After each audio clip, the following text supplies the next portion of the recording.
नमस्ते सम्पूर्णमा। आज चाहिँ मैले अस्ति जुन टमाटर चाहिँ गमलामा लगाएको थिएँ त्यो चाहिँ अब फल्न थाल्यो भन्दा पनि फलेर पनि ठुलो ठुलो भइसकेको छ। अनि कतिवटा चाहिँ एउटा चाहिँ पाक्न सुरु भएको छ। अनि मैले चाहिँ अस्ति लगाउँदा अपडेट देखाउँछु भनेको थिएँ र चाहिँ मैले यो फलेको टमाटर देखाइरहेको छु। अनि एकदमै यसको साइज पनि एकदम ठुल्ठुलो फलेको छ। अनि चिचिलाहरू पनि अझै नै छ। अनि यो यसरी गमलामा पनि हामीले चाहिँ मजाले लगाएर चाहिँ खान सक्छौँ।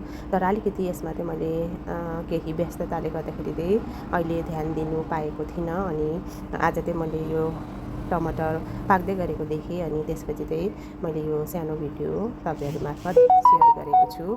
अनि यो टमाटर चाहिँ ठुलो खाले हो। अनि यसरी नै हामीले गमलामा सजिलैसित टमाटर सब्जीहरू लगाउन सक्छौँ।